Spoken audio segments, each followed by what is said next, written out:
I'm Clay Collins, and this is the What the Speak podcast. What the Speak? Episode 36. The arsonist has oddly shaped feet. Do you kick ass when you speak, present, or pitch?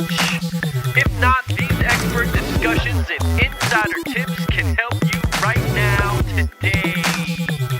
Welcome to the What the Speak podcast. I'm your host, Brian Kelly. Struggling with feeling comfortable in front of an audience when you present? Or maybe you're confident, but you have difficulty stumbling over filler words like and ah. Well, you can start kicking ass today by signing up for our weekly VIP updates. As a bonus, you'll also receive 11 free tips that will uncover 6 psychological secrets to public speaking, plus 5 tips on how to stop using filler words. Go to whatthespeak.com/VIP. Clay Collins, are you ready to answer the question, what the speak? Absolutely. All right. Well, Clay, you are the co-founder of a software company that's developed Leadpages, one of the hottest tools for online marketers right now. Plus, you host so many webinars, more webinars than probably anybody else that I can think of. Well, let's hear it directly from you. Tell us a little bit about who you are and what you do. Yeah, my name is Clay Collins. I'm the co-founder of a company called Leadpages, and we are in the sort of the marketing software space. We have a platform that helps people generate leads and do conversion rate optimization and split tests and kind of analytics around lead generation. And we're probably most known for the aspect of our product that allows people to create landing pages very quickly and deploy them to WordPress or Facebook or what have you. People use Leadpages to create launch funnels, to create webinar registration pages, and a whole number of other things like that. So that's who I am. Awesome. The size of the company, we've got about 15,000 customers now. We started in January of 2013, so it's been about a year. And we are in the, several millions of revenue per year range. Excellent. So Clay, tell us a little bit about the topics or topic that you typically speak on when you're at conferences or when you're delivering a webinar or any type of presentation. We'd love to hear from you what those are. Yeah, I generally speak about conversion rate optimization and tweaks people can make to their web pages to increase their opt-in rate, increase their improve their lead generation efforts, and to improve their sales. What I found is that in about any business, about 5% of the pages on the website generate about 95% of the business results. So I call it the 95-5 rule. So you might have a 100-page website, but then there might be a page where people opt in for a free report, and there might be a sales page where someone buys your product, and those pages are going to drive the bulk of the results, the business results for your website. And this holds true kind of like across the board. So if you had a massage studio, that main page that generates revenue for you would be the page where someone signs up to schedule a massage, or on OpenTable, it's the page where someone sort of completes the reservation. So what I generally speak about is about how to make small improvements to these very important pages to your website that generate the bulk of the results. And we found that often someone can spend 30 minutes on just a couple pages on their website and double their revenue in a very short period of time as a result of making these very small tweaks. So that's generally what I talk about. Perfect. Now let's talk about your origin story, so to speak. Sure. Let's go way back to the first time that you had to get up in front of a group of people. Would love to hear, how exactly did you get into public speaking to the place where you are now, where you've been able to use your ability to speak to a group of people very effectively? Yeah, I really had a whole lot of training wheels. So I think the first form of public speaking most people do isn't even speaking at all. It's via text. So there's this one-to-many relationship. So a normal conversation might be like one-on-one. But when you start blogging, like I did back in the day, it's one to many, and sort of you develop a voice, you develop a series of things that you're passionate about, and every time you write a blog post, you get feedback on what people respond to and what they don't. And I had a fast-growing blog back in the day, and based on the popularity of that blog, I was invited to speak on a podcast, and that was really the first time. This was like 2009, I think. And this was the first time that I had really been asked to do public speaking. And because there was a series of points that I knew how to make because I had been blogging, I think I crushed it on that podcast. I did much better than I had ever anticipated that I would do. And it's because I kind of had a platform. Like, I knew what I was about. I knew what I stood for. I knew what rants I could easily queue up because I had spent a lot of time writing these articles. And I remember listening to that podcast and hearing myself and thinking, dang, like, I really do have something to say. Like, for the very first time, I saw myself as a public speaker. And then after doing that podcast, I did a few more podcasts where I was being interviewed. And then at some point, I realized that I was okay at this, that I didn't suck. And I started doing webinars. And I had a lot of fun with webinars. I did a whole bunch of webinars. I still do a whole bunch of webinars, but I did some webinars. And I realized that I really can speak for an hour, hour and a half, 2 hours without a lot of materials available to me, like sort of queuing me up, and that this is something I could do. And later on, based on sort of all the webinars I had done, I got to speak at my first conference in front of a maybe 150 person crowd. So it kind of went from writing to being interviewed on podcasts to webinars to my first event, which may be maybe 25 people came to that breakout session at a conference. And then my next speech was in front of 500 people. So I think going from online to offline is a really interesting arc, and it's a really interesting trajectory. You don't have to start off on a stage in front of a whole lot of people. You're probably going to be contrived. You're probably going to try and be a public speaker. And for me, it was just this very kind of authentic, natural progression from writing to podcasts to webinars to small event to large events, and then I just started speaking at larger and larger events, and it's to the point now where I really don't think about tactics, and I don't even think people care about my body language or all these very technical things that I think people think about when they're speaking at first. All I care about is that I have something to say, and that I think it's important to say, and that I'm feeling the energy of the room and people seem to be resonating with it. It doesn't really matter what I'm wearing. I mean, I probably look like a hobo on stage. I don't really, dress for success or whatever. So anyway, that's kind of my path. Well, it's interesting though, because I think there's a lot of different ways you can slice and dice that, and multiple people have multiple approaches.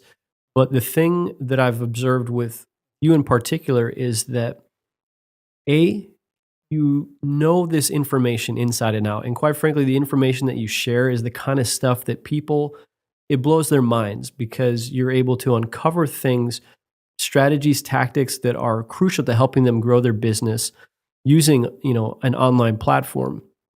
So that's the first piece. You're very knowledgeable. And the second thing is that you're incredibly passionate about what you do. And that's a recurring theme that with almost every guest that I've had on the show, it's all about having that intimate connection, that, excitement for what it is that you're sharing that really makes it resonate with the audience. So, things related to body language and mechanics and how you work on the stage, I mean, that's helping maybe you get to a higher level. But at the core, when you deliver a presentation, if you've got those two things, passion and expertise, people will really respond. Yeah. I mean, I think that the most, in my opinion, for whatever it's worth, the most interesting public speakers generally aren't technically that good at public speaking, but people listen to them because of who they are and less because of what they have to say, or in other words, what they have to say is important because of who they are. Like Mark Zuckerberg, in my opinion, isn't really good on stage, but I really want to listen to him when he talks because, everything he says is informed by this really compelling experience that he had building Facebook. So I listen to him because of what he's done and not because, what he's saying per se is so incredibly well executed or anything like that. Yep. So let's talk about some struggles that you've had, or maybe things that, even right now to this day, you feel like you need to improve upon, Yeah. or help you grow as a speaker. Is there anything that you can share? Yeah. I'd say that I'm not real. Like I have lots of crutches when I talk. I'm really bad. I'm horrifically bad at telling stories, at talking about things that I don't know very well. Like I'm not very good, I think, at the art of public speaking. So what I do to compensate for that is I try and just string together a series of incredibly well-made points that are backed up by data. Yep. That just really like punch people in the face. Like just like the what I'm talking about is so inherently compelling that in the case for what I'm trying to advocate for is made so incredibly like it's made very it's a very strong point that that the concept really reaches out and just kind of like grabs people. And if I had to, think about pauses and how I was going to, sort of work on this storytelling or whatever is going on, I think I'd fail. So I don't really try and do a lot of that stuff. What I try and really do is make a series of points that kind of all fit together, that are backed by data, case studies, and just sort of like raw materials. And I don't really even start writing a speech or trying to make a point unless I have like a graph, for example, where I can just be like, look at this graph. And then I just make these incredibly, these points that I think have just like black and white distinctions inside of them that everyone can immediately see. So that's, I think my weakness is just sort of like raw public speaking abilities.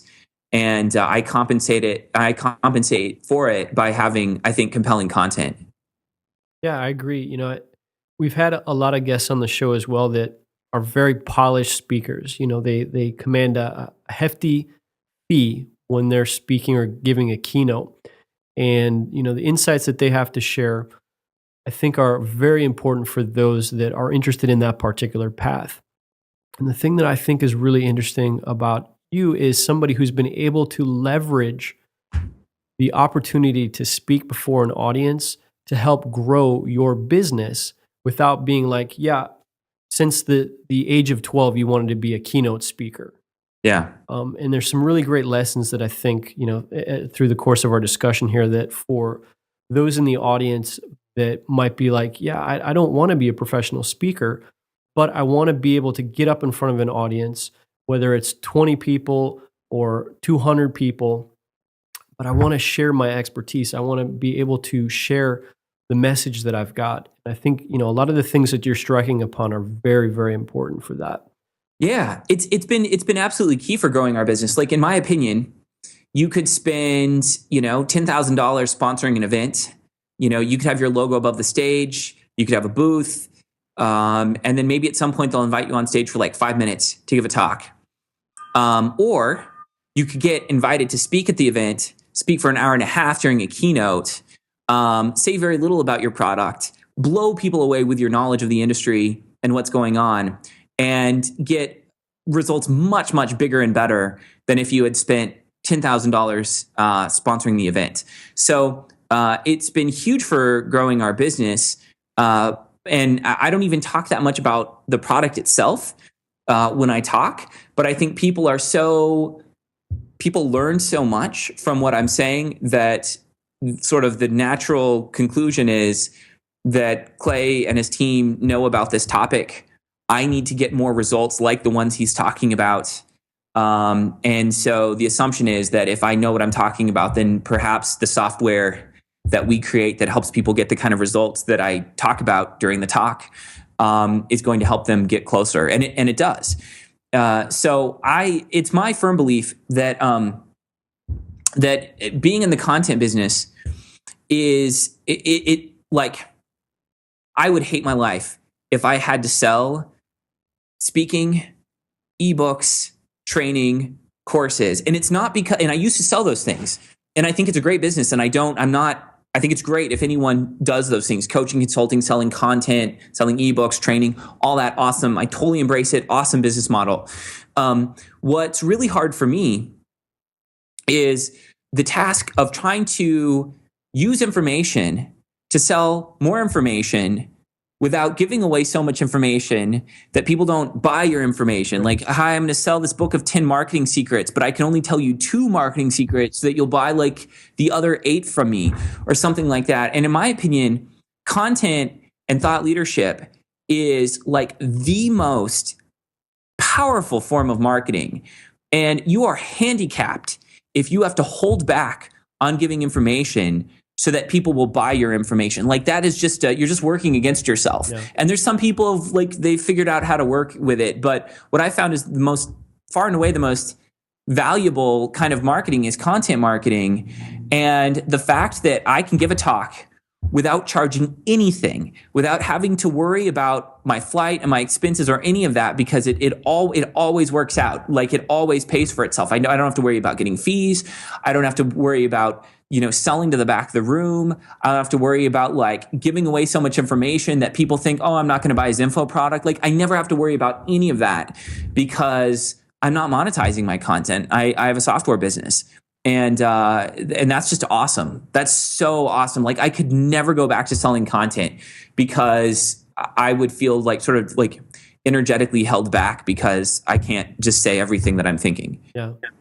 Well, I know when you deliver, whether it's a webinar or a live presentation, that you are offering a tremendous amount of value. And going back to that point of like really blowing people's minds to where they're like, holy cow, I had no idea that you could do X, Y, and Z. Yeah. But Clay just showed me this, and this is something I need to pay attention to, or we need to pay attention to. And that's really fantastic. So Clay, Awesome. let's shift the focus of our discussion now to talk about some things related to your particular expertise. So the first thing I'd love to dig into with you is this idea of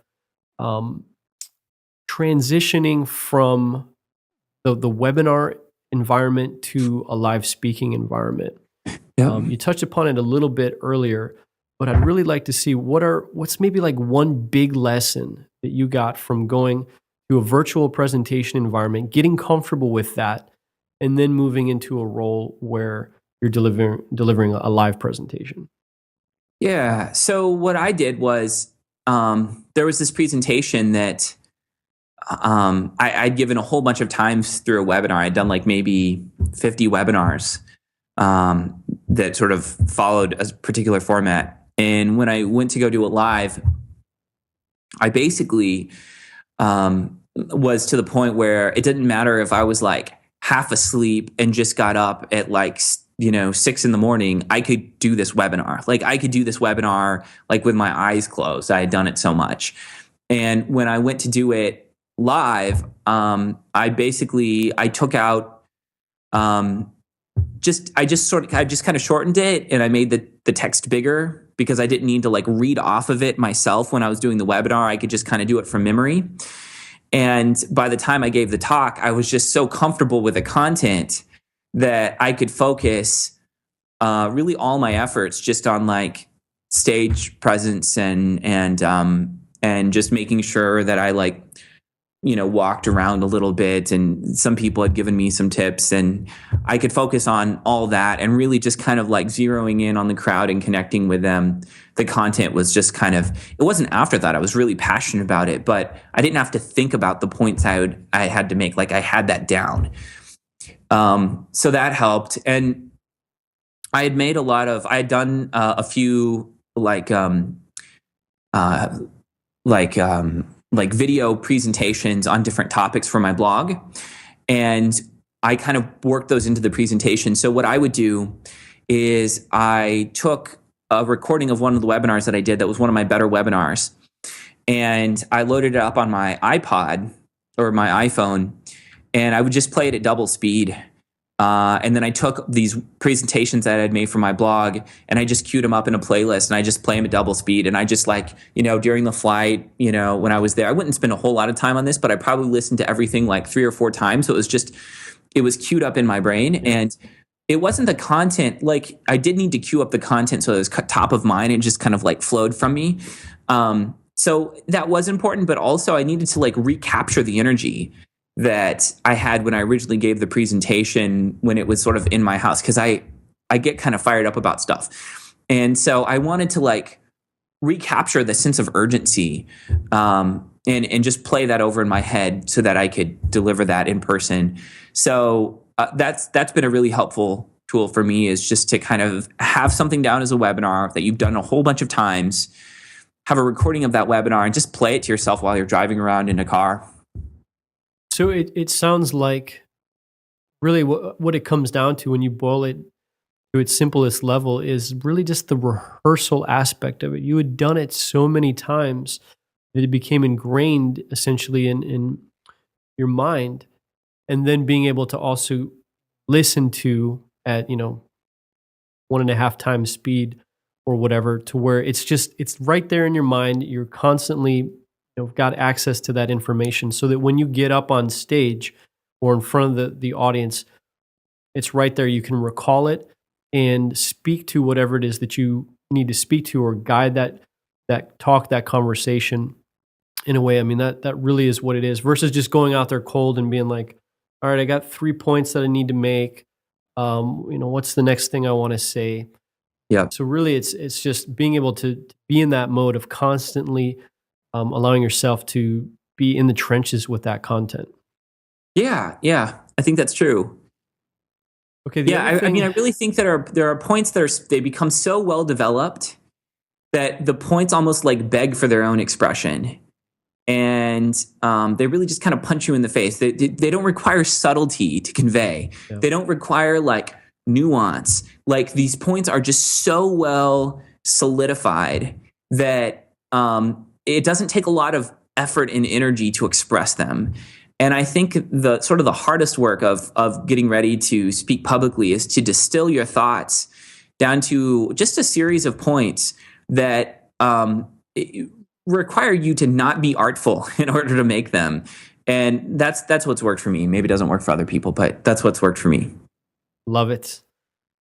All right. One other thing I wanted to ask you before we move on to our rapid fire Q&A portion is, real quick, how do you go about breaking down some of this complex stuff? Because especially for those that don't come from a marketing background, and when you start talking about conversions and all of the things technically related to online marketing, people's eyes can gloss over, or it can go right over their head.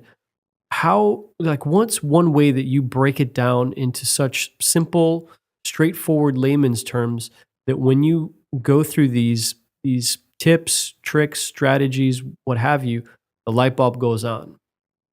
I think there's a couple of things. One is our blog really helps a lot with that. So we, every week we have multiple sort of videos or blog posts that come out on the blog, and I see every single comment.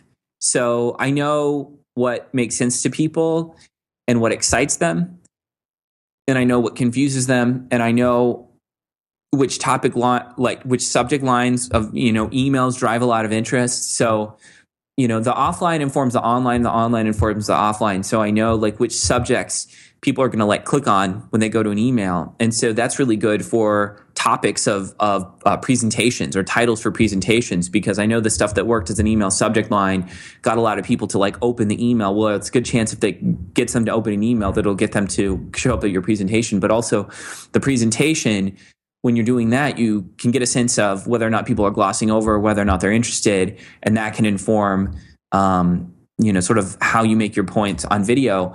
But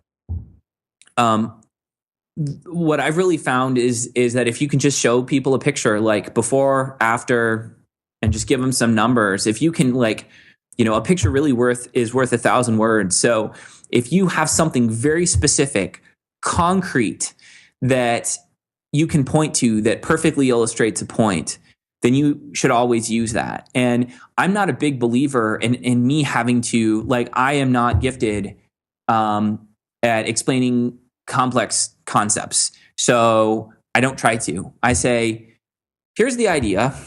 Here's 2 pictures. This explains the way not to do it. And this shows exactly the way you should do it. Here are the exact parts of the screen that are how you should do it. And here are the exact parts that are how you should not do it. If you want to implement it, please use these 4 concrete steps, And so I just really rely on being concrete. I think people love to talk in generalities, and it just blows my mind the degree to which people try and conceptualize or intellectualize things. I don't really do any of that during my public speaking.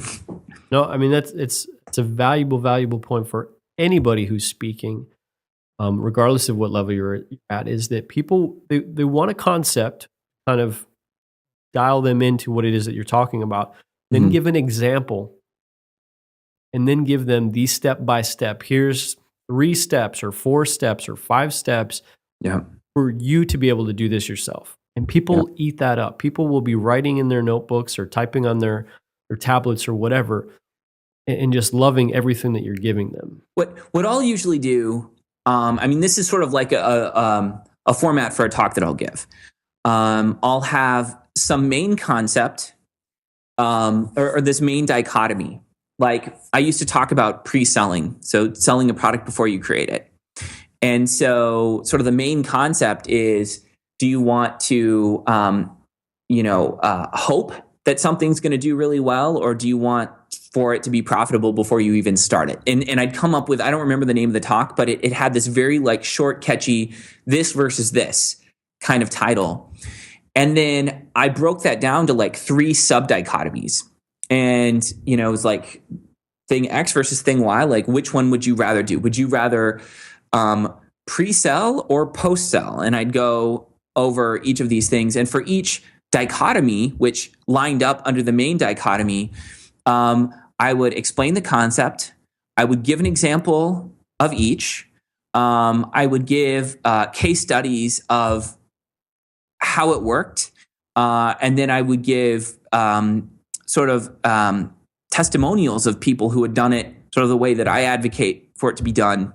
And so it just really, it was like idea, concrete example, case study, data to back it up, picture of this happening, like, and then I'd go on to the next concept. And by the time I was done, like, each of the 3 sub-dichotomies lined up under the main dichotomy, and people were so bought in to the concept that that they were just like, absolutely sold. Brilliant. All right, Clay, 5 quick questions. So first thing that comes into your mind, do you prefer to speak with slides or no slides? Slides, absolutely. Do you do your own slides, or do you have somebody else that works with you to put those together? Yeah, mine are embarrassingly ugly, but they work. All right. I do them myself. Who's one speaker that inspires you the most, and why?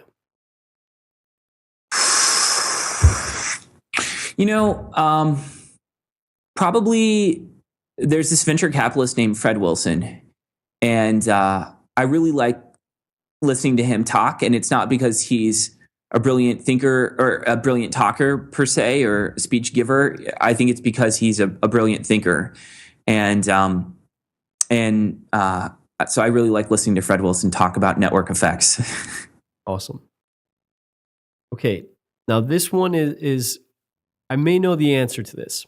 Okay. I want to ask you, what's the craziest, silliest, most outrageous thing that's ever happened to you when giving a presentation? It could be live, it could be a webinar. Oh man, were you there? I was there. Oh my. Yeah. So the Jeff Walker thing? Yeah. Oh, okay. Yeah. So that was, remember when I said that I gave my first talk in front of like 25 people, and the second one was in front of like 500 people? So that 500 person thing was at Jeff Walker's product launch formula event. And, I think some people tense up when they're nervous. And what I ended up doing was I get really like kind of loose. And for some reason, I have no idea how this happened, but I just kind of like dislocated my shoulder. To this day, I don't know how it happened, but I just kind of moved in this like weird way. And someone in the crowd was a chiropractor, and he like put my arm back in. I got on stage to people cheering me, and I'm really glad I recovered from it. I think it charged me up in some way. I think it sort of like made people pay attention more to me, and I really like fed off that energy or whatever. But I probably gave one of the best talks. No, actually the one I did next year at his event was like way better, but it was good. Like for my first presentation in front of 500 people, like it was a good presentation. Yep. And I think people learned a lot from it. So, that's probably the craziest thing. And it freaked me out. I don't know what it is about Jeff Walker. I have dislocated my arm in front of Jeff Walker more than I've dislocated my arm in front of my wife. Like probably like 3 times. Like once we were playing tennis, once on stage, once while like having lunch. I'm like, God, he probably thinks I'm this like walking emergency waiting to happen. But yeah. So that's probably the craziest thing that's ever happened. All right, we touched upon this a little bit, but I'd love for you to just quickly describe what's the impact that your ability to get out there and speak about what it is that you do had on your business. Oh, it's been huge. It's been immeasurable. I can't even measure it. I think that, being, one of the things we've been able to do effectively as a software company is, because I can be a thought leader, because I can be, because people invite me to give talks at events, I get the kind of exposure that is really just unheard of for a software company at our level. Yeah. It's a huge marketing channel for us. I think it's good for people who throw events because I'm always, I think I'm always going to deliver. Their audience is going to get a lot out of it and learn a lot out of it. But also it's just incredible exposure for me. Like I've been events, like I said before, where people have paid $10, $20, $30,000 to sponsor the event. And I'll give a talk, and I think we'll actually, as a company, get more value out of it than the person who spent, tens of thousands of dollars sponsoring the event. And this is without me. I'm not like pitching from stage or anything like that. So it's, I can't even fathom the impact that it's had for our business. It's really just been immeasurable. And at millions of dollars, I don't know, like absolutely millions of dollars have been added to our bottom line because of public speaking and the exposure that's come from that. That's a great answer. Okay, so if somebody that you knew was just going to get started with speaking, what's one piece of advice that you'd share with them? I would say to start blogging. I'm just such a huge fan of blogging and content marketing, that platform. So I'd say, it's going to take a while, but like anything in life that's worth doing is worth investing in. So I'd say start blogging and become remarkable as a blogger. And what I mean by remarkable is that people remark on it. So when you first start blogging, let the first metric be how many people leave a comment. Like do everything you can to get, like, let that be the only metric that is a measure of your, like, let that be the only metric that you're looking at when you blog is how many people leave comments. Yeah. And then transition from there to, if you're good at this, you will be asked to be on a podcast at some point. Certainly it's not that hard. There's a lot of people podcasting right now. So get interviewed on some podcasts, develop a webinar, do that webinar until you're blue in the face, do that webinar until you're like sick of giving that webinar, and then transition to the stage. And this might be a 2 to 3 year process, but the bulk of the rewards that come from doing anything really lie with the top 5%, the top 2%, the top 1% of people that do that thing. Yep. So I certainly aim to be in the top 1% of SaaS company CEOs that can give a talk on a certain topic. And I think I'm there, and it's had enormous impact for our business, like immeasurable. And so, just because you can give a talk doesn't mean you're going to be invited to give a talk. You need to be like the best presenter on that topic. And so if that's something that's worth pursuing, then you're going to put in the time. So I'm just not I'm not a big believer in hacks or growth hacks or whatever. I think you just need to do the work. And I think one of the best ways to do it is to start off by getting your voice, writing, exercise that voice on some podcasts, develop a webinar, go on to stage. And maybe you can skip some steps. Like maybe you're awesome and you can go straight to stage and people are going to think you're the best. And good for you. I wish I could do that. And I'm truly envious if you can pull that off. But that's my advice to people just getting started. All right. Well, Clay, we're going to have links to your website, your show that you've got there, the marketing show. Are you still calling it the marketing show? It's just the Leadpages blog. Leadpages blog. So we'll have links to that all over in the show notes at whattospeak.com. Cool. And I want to sincerely, truly thank you so much for your time and for sharing, your story on how you started and how you've gotten to the point that you are now, for being honest with us. And you truly are somebody who kicks ass when they speak, present, or pitch. Thank you so much. I appreciate it. And thanks for the opportunity. Absolutely. Are you working out right now or listening to this episode while driving? If so, I know you're not able to leave a rating and review in iTunes at the moment. However, next time you're in front of your computer or smartphone, could you be sure to do so? Just go to whattospeak.com/audio or whattospeak.com/video. Thanks so much for your support. All right, here we go with the outro. Thanks so much for joining us today on What to Speak. Be sure to visit whattospeak.com for show notes on every episode and to sign up for our email list to stay updated on resources that'll help you kick ass when you speak, present, or pitch.